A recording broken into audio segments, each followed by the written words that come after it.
নমস্কার, রোজ নামচা চ্যানেলে সকলকে স্বাগত জানাই। আজকে তোমাদের নবরত্ন কোরমা রেসিপি নিজের মতো করে সহজ উপায় তৈরি করে দেখাবো। চলো তাহলে শুরু করি। প্রথমে একটা কড়াইতে সাদা তেল দিয়ে গরম মশলা ফোড়ন দিয়ে তাতে আলু দিয়ে দিতে হবে। তারপর ফুলকপি দিতে হবে, দিয়ে নাড়াচাড়া করতে হবে। কড়াইশুঁটি দিয়ে দিতে হবে। কড়াইশুঁটি দিয়ে আবার আমরা একটু নাড়াচাড়া করে নেব। তারপর বাকি সবজিগুলো দিয়ে দেব, বিনস, গাজর, ক্যাপসিকাম সব দিয়ে আবার একটু নাড়াচাড়া করে একটু লাল লাল মতো হয়েছে দেখে নিয়ে তারপর নুন দিতে হবে। পরিমাণ মতো নুন দিয়ে তারপরে চিনি দিতে হবে। একটু মিষ্টি মিষ্টি হয়, একটু বেশি মিষ্টি দিলে ভালোই হবে।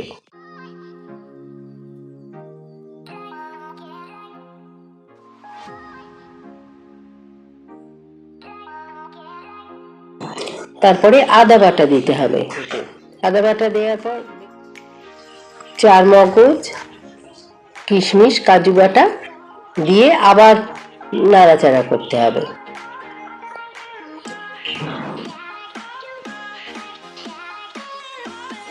তারপরে একটু জল দিতে হবে। একটু জল দিয়ে আবার একটুখানি নাড়াচাড়া করে নিয়ে একটু দেখতে হবে সেদ্ধ হয়ে গেছে না। তারপরে দুধ দিতে হবে। দুধ দেওয়ার পর আবার একটুখানি জল দিয়ে দিতে হবে। দুধের বাটিটা ধুয়ে একটু জল দিয়ে দিতে হবে। তারপরে দেখো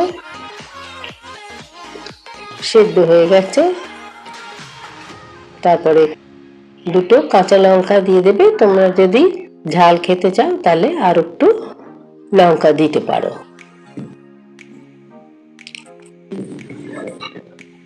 গরম মশলা দিয়ে আবার একটু নাড়াচাড়া করতে হবে। দেখে নিতে হবে যে একটু সেদ্ধ হয়ে গেছে কিনা। এতে বেশি জল দিতে নেই। তারপরে আবার খানিক বাদে একটু গোলমরিচের গুঁড়ো দিতে হবে, পরিমাণ মতো দিতে হবে। গোলমরিচের গুঁড়ো দিয়ে যেরকম একটু ঝাল খায়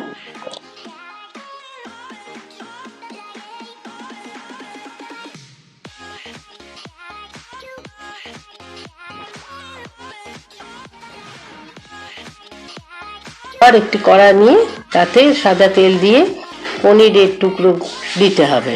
পনিরের টুকরোগুলো ভেজে নিতে হবে একটু লালচে করে। এতে কোনো মশলা দিতে হবে না।